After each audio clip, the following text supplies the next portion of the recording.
කාලය තිස්සේ ජනතා විමුක්ති පෙරමුණ මැදිහත් වීම පරද්දමින් හිටියා. නමුත් නැවත නැවතත් මේ පනත ඒගොල්ලෝ ගේනවා. අනිත් පැත්තෙන් ගත්තොත් අපි දැක්ක දේ තමයි ලංකාවේ පුල්මුඩේ තියෙන ඉතාමත් වැදගත් ඛනිජ වල නිදිය. ඒ ඛනිජ වල නිදිය ඉන්දියාවට ගෙන යාම සඳහා වෙච්ච මාර්ගයක් කැපුවා පහුගිය කාලේ. ලංකාවේ ආණ්ඩුවේ අවසරය සහ අනුමැතිය සහිතව ගාන්ධි මාවත කියලා. පුල්මුඩේ සිට සාම්පූර් ජැටිය දක්වා මේ මාවත කැපුවේ ගාන්ධි මාවත. මන්තිරු 4ක් සහිත අධිවේගී මාර්ගයක්. දැන් අපි දැක්කා ඊයේ පෙරේද මේ බලපෑම් කරන අස්සෙම ලංකාවේ ආණ්ඩුව කැබිනට් මණ්ඩලයේ කැබිනට් පත්‍රිකාවක් සම්මත කරගන්නවා. අපේ රටේ පුල්මුඩේ තියෙන මේ ඉතාමත් වටිනා ඛනිජ නිධිය ඉන්දියාවට සම්බන්ධ සමාගමක් වෙච්ච ස්ටොක් හෝල්ඩින්ග් සමාගමකට පැවරීම සඳහා. එතකොට ඒක ඉන්දියාවට අයිති ඒත් විදේශ රටක ලියාපදිංචි සමාගමක්. ඒ සමාගමට මේ පුල්මුඩේ තියෙන ඉතා වටිනා ඛනිජ නිධිය පවරනවා කුණු කොල්ලේට. අනිත් පැත්තෙන් ගත්තාම අපි කවුරුත් දැක්කා ලංකාවට විදුලිය ගන්න විදුලි කේබලයක් අදින්න උත්සාහ කරමින් ඉන්නවා තමිල්නාඩුව හරහා. තමිල්නාඩුවේ මදුරේ සිට.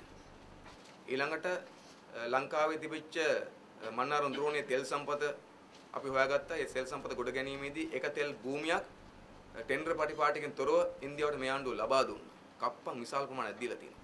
ඊට අමතරව ගත්තම ඊට කලින්ම අපි දැක්කා ලංකාවේ තෙල් බෙදා හැරීමේ ඒකාධිකාරිය අහෝසි කරලා රජයේ IOC සමාගමට තෙල් පිරවුම්හල් 100ක් ලබා දීලා තියෙනවා.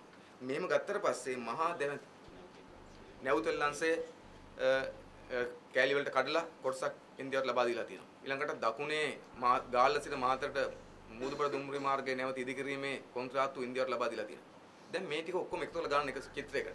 ඒ තමයි සමහර මහත්තුරු කලබල වෙලා හීනෙන් බයලා මේ දැන් හදිසියේ ඉන්දියාව මැදිහත් වෙනවා වගේ කියලා දැක්කට එහෙම නෙවෙයි. ඉන්දියාව ඉතා දීර්ඝ කාලයක් තිස්සේ මැදිහත් වුණා ලංකාවෙන් දේවල් ගත්තා.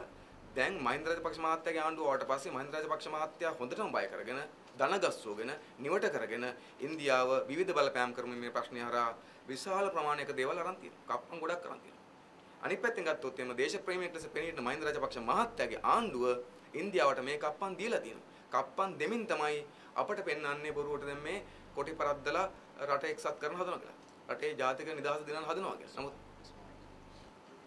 අනිත් පැත්තෙන් නමුත් අපි දකින දේ තමයි එහෙම කොටි පරද්දලා රටේ නිදහස් දිනන්න නෙමෙයි හදන්නේ කොටි පරද්දලා මුදා ගන්න ප්‍රදේශවල අයිතිය ඉන්දියාවට පවරනවා භෞතිකවත් පවරනවා දේශපාලනත් පවරන්න පටන් ගන්නවා. තව අමතර කාරණයක් ගත්තොත් සොදර මතක් කරේ දැන් සමහරට ඔබ දකින්න ඇති බත්තර මුල්ලේ ජනකලා කේන්දරයේ මිදුලේ ලංකාවේ ආණ්ඩුව ඉදි කරලා තියෙනවා දෙවන්ති ස්මාරකයක්. ඒ ස්මාරක ඉදි කරලා තියෙන්නේ කවුරු සමරන්නද? 1987 අත්සන් කරපු ඉන්දු ලංකා ගිවිසුමට අනුව ලංකාවට ඇවිල්ලා ලංකාවේ ජනතාවගේ විරෝධයේ මැද්දේ ක්‍රියාත්මක වෙච්ච ඉන්දියානු හමුදාව සොල්දාදු මැරුණා. ඒ ඉන්දියන් හමුදාවේ මැරිච්ච සොල්දාදු සමරන තමයි මේ ස්මාරකය හදලා තියෙන්නේ. ඒකට එදා මුළු රටක්ම ඒකට විරුද්ධ වුණා. මුළු රටේම ජනතාව කිව්වේ ඉන්දියන් ආක්‍රමණයක් කියලා. ඒතකොට මේ ඉන්දියන් ආක්‍රමණයක සොල්දාදුව ලංකාවේ මැරුණා. ඒ මැරිච්ච ඉන්දියන් ආක්‍රමණයක සොල්දාදුව සමරන්න කිසියම් රජයක් කිසියම් ආණ්ඩුවක් තමන්ගේ වියදමෙන් ස්මාරක ඉදි කරනවා නම් ඒ ආණ්ඩුව දේශප්‍රේමී ආණ්ඩුවක් වෙන දෙයක් නැහැ. ඒ ආණ්ඩුව නිවට වෙච්ච දණින් වැටිච්ච දේශද්‍රෝහී ආණ්ඩුවක් ලෙස මිසක් වෙන ක්‍රමයකට අපිට සලකන්න පුළුවන් කමක් නැහැ. ඒ ආර්ථික පැත්තෙන්. දේශපාලන පැත්තෙන් ගත්තොත් මොකද වෙන්නේ යන්නේ? දැන් මහින්ද රාජපක්ෂ මහත්තයා රටේ ඉස්සරහා පෙන්වන්න හදනවා කොටි සංවිධානය පරද්දනවා කියලා.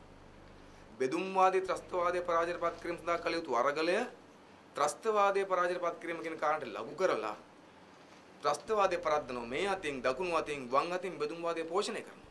අද ඉන්දියාවට යට වෙලා ඉන්දියාවට අනුව ගිහිල්ලා මහින්ද රාජපක්ෂ මහත්තයා එකඟ වෙලා තියෙනවා. ඉන්දියාවට සහතිකයක් දීලා තිනවා. කොටි සංවිධානයේ පරද්දන අතර අනිත් පැත්තෙන් ගත්තොත් එහෙම 13 වෙනි සංශෝධනයේ උපරිම බලය සහිතව බලාත්මක කරලා බලය බෙදීමක් කරනවා කියලා.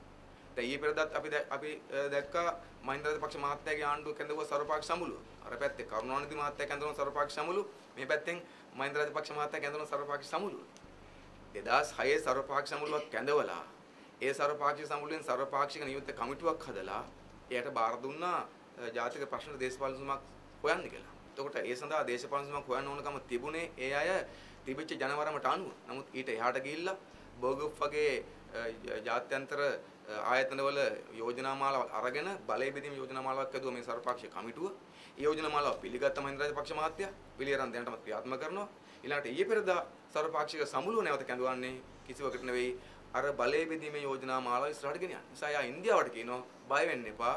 අපි කොටි පෙරද්දුවට සර්වපාක්ෂික සමුළු කැඳවලා කවුරුත් එන් කරගෙන බලය බෙදීමේ යෝජනා මාලාව ක්‍රියාවට නගනවා. සාමාන්‍ය විදිහට නෙවෙයි 13 වෙනි සංශෝධනය ඒකේ උපරිම බලතල සහිතව පොලිස් බලතල ඉඩම් බලතල සහිතව සහ විදේශ වලට මැදිහත් විදේශ එක්ක ගනුදෙනු කිරීමේ අයිතිය සහිතව ක්‍රියාවට නගන්න මහින්ද රාජපක්ෂ මහත්තයාගේ ආණ්ඩුව දැනට එකඟ වෙලා කටයුතු කරමින් ඉන්නවා. දැන් ඔබ මම සමහරට දකින්නේ පහුගිය කාලේ ජපානයේ සමුළුවක් තිබ්බා කිසියම් ඒ සමුළුවට ලංකාව නියෝජනය කිරීම සම්බන්ධ වුණේ රජයේ නියුතෙක් නෙවෙයි ආණ්ඩුවේ ඇමති කෙනෙක් නෙවෙයි නැගෙන පළාතේ මහ ඇමති පිල්ලයන්. ඉතින් පිල්ලයන් ලව ජපාන් යවලා පුරුදු කරමින් ඉන්නවා දැනටමත් රාජතාන්ත්‍රික සම්බන්ධතාව පවත්වාගෙන කොහොමද කියලා. මේ ආණ්ඩුව මේ ප්‍රශ්නේදී අපි හැමදාම කිව්ව ජනතා විමුක්ති පුරණ ලංකාවේ ජාතික ප්‍රශ්න විසඳනවා නම් බෙදුම්වාදී ත්‍රස්තවාදයේ පරාජයටපත් කරලා ප්‍රජාතන්ත්‍රවාදය තහවුරු කරලා ජනතාවට සිංහල දෙමළ මුස්ලිම් ජනතාවට ભેදයකින් තොරව සමානතා පදනම මත අයිතිවාසිකම් ලබා දිය යුතුයි. ඒක තමයි උත්තරේ මේක. ඒත් ආණ්ඩුව කරන්නේ ත්‍රස්තවාදයේ පරද්දන අතර ප්‍රජාතන්ත්‍රවාදය හොසි කරනවා ජනතාවට අයිතිවාසිකම් දෙනවා වෙනුවට දෙමළ නායකයින් ලෙස හඳුනා ගන්න සමහර අයට ආණ්ඩුවට පක්ෂපාතීයට වරදාන දෙනවා කප්පන් දෙනවා. ඒ අනුව තමයි දෙමළ ජනයාට අයිතිවාසිකම් දෙනව වෙනුවට පිල්ලයන්ට දුන්න මහමැතිකම්. දෙමළ ජනයාට අයිතිවාසිකම් දෙනව වෙනුවට කරුණාම්මාන්ට දුන්න മന്ത്രിකමක් ජනතා විමුක්ති පුරණේ මංකොල්ල කාලා. ඒකත් ආණ්ඩුවෙන් නෙවෙයි දුන්නේ. අනුන්ගේ සෞඛ්‍යයෙන් අරන් දෙන්නේ මේක.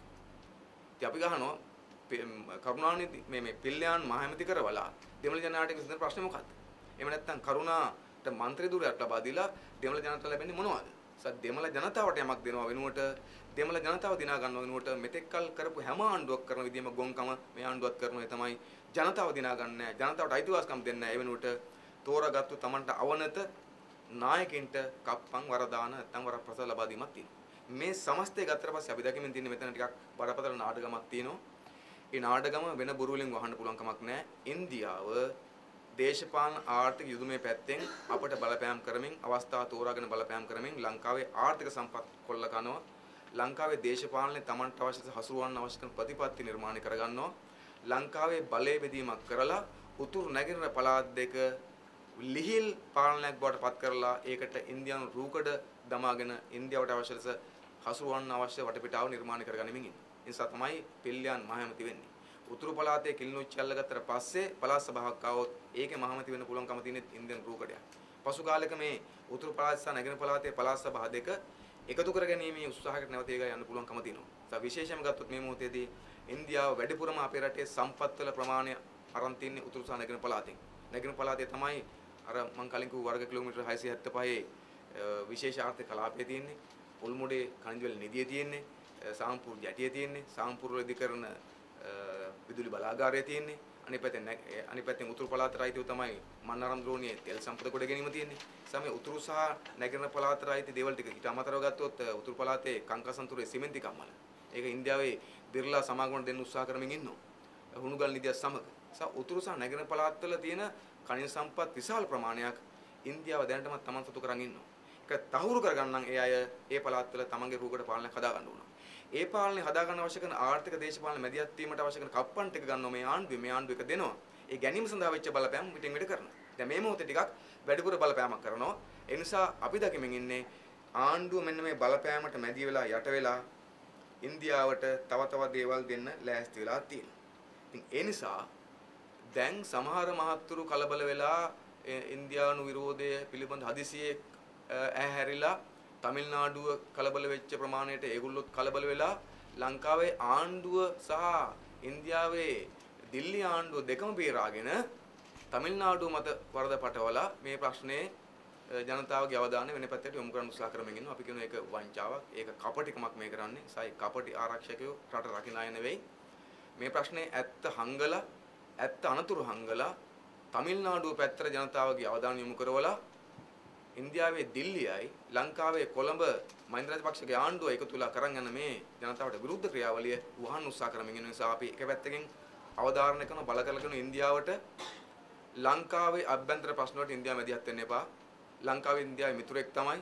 ලංකාවේ ඉන්දියාවේ අසල්වැසියා තමයි. ඒ නිසා ඉන්දියානු ජනතාවත් එක්ක අපිට තියෙන මිත්‍රත්වයක්, අපිට තියෙන බැඳීමක්. ඒත් දිල්ලි පාලනය, ඉන්දියානු නිලධාරී පැලැන්තිය, ඉන්දියානු ආණ්ඩුව ලංකාවේ ස්වෛරීභාවය උල්ලංඝනය කරලා ස්වාධීනත්වයේ කෙලසලා ලංකාවට ලංකාවේ අභ්‍යන්තර ප්‍රශ්නවලට බරපතල ප්‍රමාණය මැදිහත් වෙන උත්සාහ කරනවා නම් මැදිහත් වෙනවා නම් ඒක පරද්දන්න මේ රටේ දේශප්‍රේමී ජනතාව ඒක රාශි කරගෙන පීවර ගන්න ක්‍රියාකාරී පීවර ගන්න පුවත්පත් නිවේදන නෙවෙයි ක්‍රියාකාරී පීවර ගන්න ජනතා විමුක්තිය ලෑස්ති නිවට මහින්ද රාජපක්ෂ මහත්තයා නෙවෙයි මේ රට බේරගන්නේ ජනතා විමුක්ති පෙරමුණ මේ රටේ දේශප්‍රේමී ප්‍රගතිශීල ජනතාවත් එකතුලා මේ රට ඉන්දියාවේ මැදිහත් වීම බේරගන්න සූදානම් කියන සහතිකය අපි මේ රටේ ජනතාවට මේ රටේ ජාතියට අපි ඉදිරිපත් කරනවා